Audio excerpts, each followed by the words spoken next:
आलोक लो classes से मैं प्रणीत पाराशर। हम लोग आईपीसी का चैप्टर 14 पढ़ रहे हैं, जो कि लोक स्वास्थ्य, क्षेम, सुविधा, शिष्टता एवं सदाचार को प्रभावित करने वाले अपराधों से संबंधित है। इस चैप्टर के अंदर हमने अभी तक सेक्शन 280 तक पढ़ लिया है। इस वीडियो में हम तीन सेक्शनों को पढ़ेंगे, सेक्शन 281, 282, 283। ये तीन सेक्शन एक ही ग्रुप में इसलिए शामिल किए गए हैं क्योंकि इसमें जो बातें बताई गई हैं वो ट्रांसपोर्टेशन से लेकर हैं।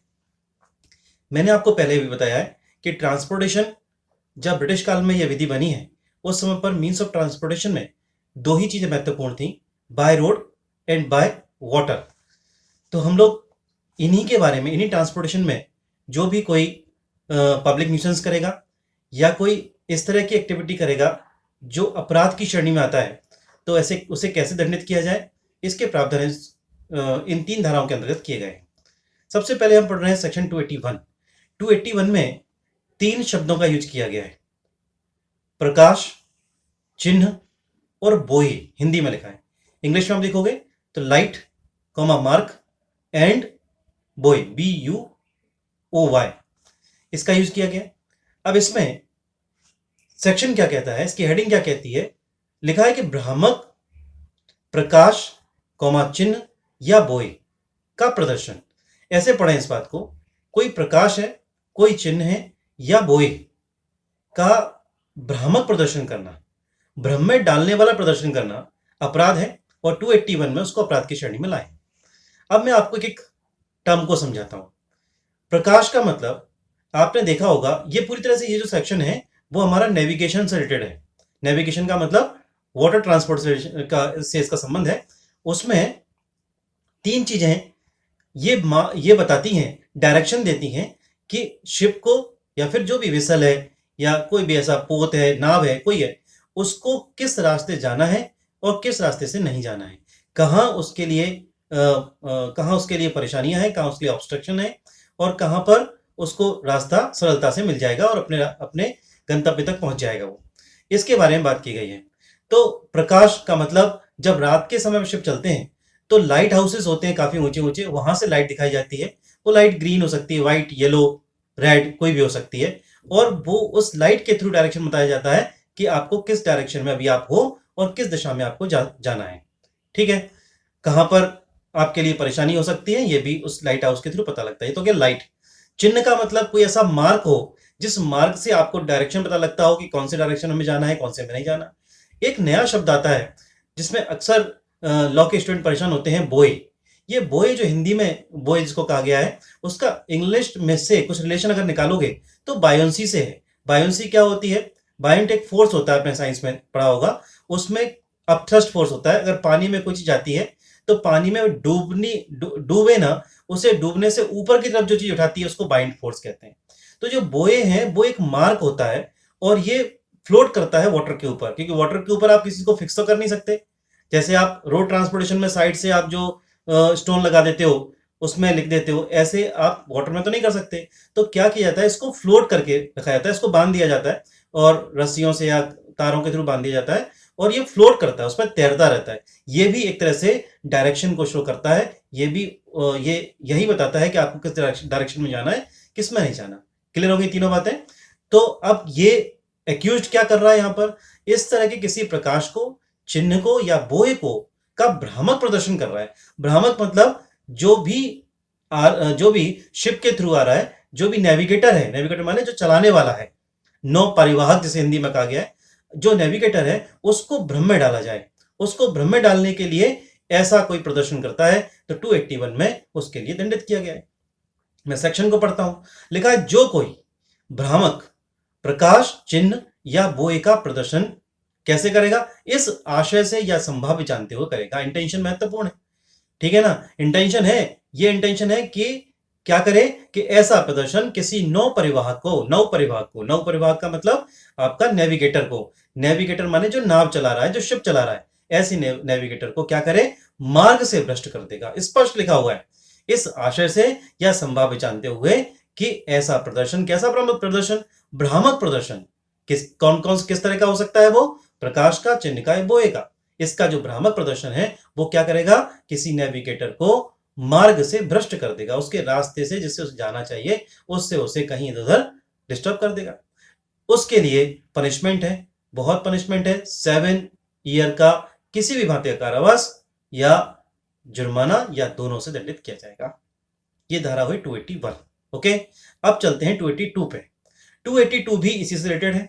इसमें क्या है, अक्षयम कर, इसमें जो हेडिंग है इसकी उसमें लिखा है अक्षयम कर। अक्षयम कर को अनसेफ बोलते हैं, जो सुरक्षित नहीं है वो अनसेफ है, वो अक्षयम कर है हिंदी में।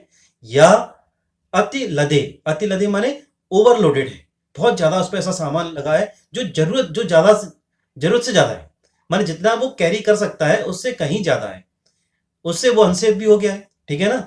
जलियान में, अब जलियान वर्ड का यूज किया है यहां पर। जलियान का मतलब इंग्लिश में आप देखोगे तो वेसल लिखा हुआ है, तो वो कोई भी हो सकता है, नाव हो सकती है, शिप हो सकता है, कुछ भी हो सकता है। ठीक है ना। और जो पर्सन, जो लोडिंग का मतलब जो सामान ले जाने वाला भी हो सकता है और जो व्यक्तियों को ले जाने वाला भी हो सकता है। ऐसे किसी अनसेफ और ओवरलोडेड जलियान में क्या करता है ये, किसी व्यक्ति को भाड़े के लिए, भाड़ा बहुत इंपॉर्टेंट, किराए के लिए, ऐसे ही नहीं, किराए के लिए क्या करता है, मैंने इसको लालच है उसकी पूर्ति के लिए ये इसको ओवरलोडेड और जो आपका अनसेफ शिप है उसमें ले जा रहा है, उस वेसल से ले जा रहा है, क्या कर रहा है, किसी व्यक्ति का प्रवहन कर रहा है, उसको कन्वे कर रहा है, उसको ले जा रहा है। ये हुआ टाइटल। मैं टाइटल फिर से पढ़ दूं, अक्षयम कर या अति लदे जलयान में भाड़े के लिए जलमार्ग से, है ना, उसको जलमार्ग से ले जाता है, जलयान के थ्रू जलमार्ग से ले जाता है, सीधी बात है, जलयान है तो जलमार्ग से ले जाएगा, जलमार्ग से किसी व्यक्ति का प्रवहन कर रहा है। अब अपन एंटर होते हैं सेक्शन में। लिखा है जो कोई किसी व्यक्ति को किसी जलयान में जलमार्ग से, जो कोई माने एक्यूज्ड, किसी व्यक्ति को माने किसी अन्य व्यक्ति को, उस अन्य व्यक्ति को चाहे पता हो या ना पता हो, उसके कंसेंट हो या ना हो, ठीक है ना। कंसेंट की बात तो तब आती है जब उसके बारे में जानता हो, वो तो अन्य व्यक्ति जानता ही नहीं है कि जो अक्षयम कर अनसेफ है और ओवरलोडेड है। लेकिन जो एक्यूज्ड है, जो उसको चलाने वाला है या जो उसको चलवा रहा है, माने एक मालिक होता है ना, तो शिप का मालिक है तो अपने जो चलाने वाला कैप्टन होगा उसको बोलेगा कि भाई तुम ले जाओ, तो या तो मालिक के थ्रू, तो ऐसा जलयान जो अनसेफ है और ओवरलोडेड उसको चलवा रहा है, या फिर चलाने वाला, दोनों के लिए बात है इस सेक्शन में, मैं पढ़ूंगा अभी आगे तो आपको समझ में भी आ जाएगा। तो जो कोई किसी व्यक्ति को किसी जलयान में जल मार्ग से क्या करता है, जानते हुए या उपेक्षा पूर्वक, दो वर्ड यूज हुए यहां पे, जानते हुए और उपेक्षा पूर्वक। ठीक है, समझ में आ रही है आपको बात। ये जो हमने कल पढ़ा था कि वाहन को उतावलेपन से, 279, उतावलेपन से और उपेक्षा पूर्वक, ये उपेक्षा जो वर्ड आता है वो इंटेंशन को बताता है।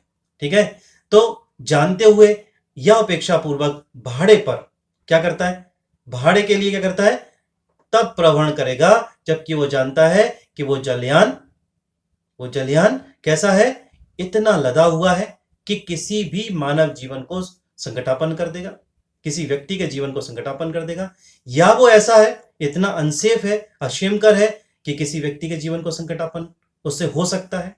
ठीक है ना। ये जानते हुए, उपेक्षा पूर्वक, दोनों बातें, जानते हुए भी या उपेक्षा पूर्वक।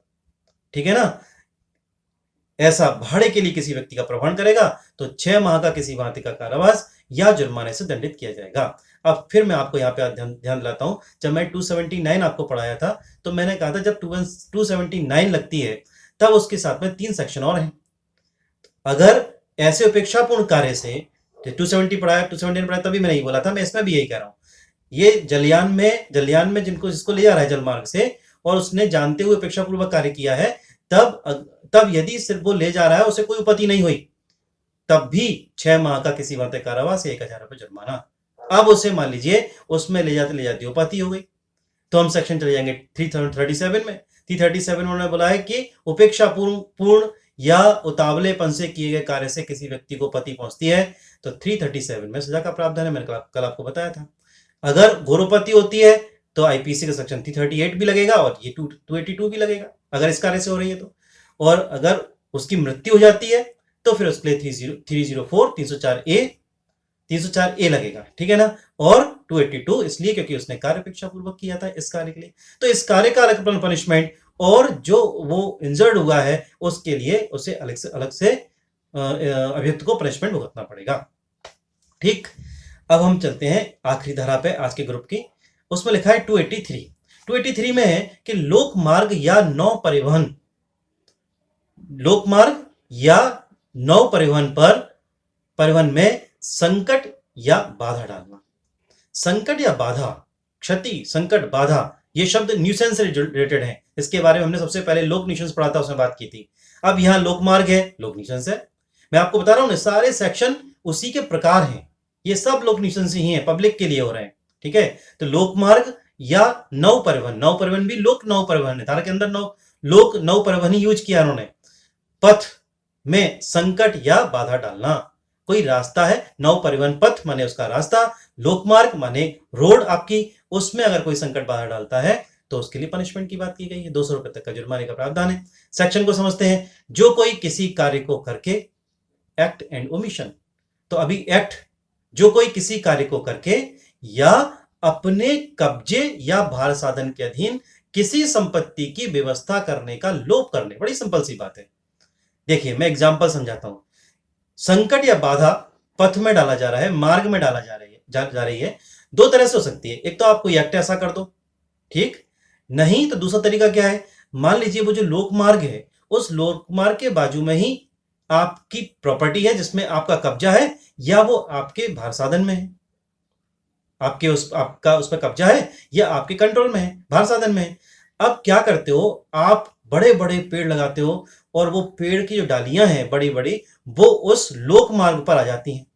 ठीक, आपकी प्रॉपर्टी में लगे हुए पेड़ हैं, लोक मार्ग पर आ रहे हैं, बाधा, संकट या क्षति किसी को पैदा कर रहे हैं, तो उसके लिए सेक्शन 283 लगेगा, लोक न्यूसेंस है वो। ठीक है ना।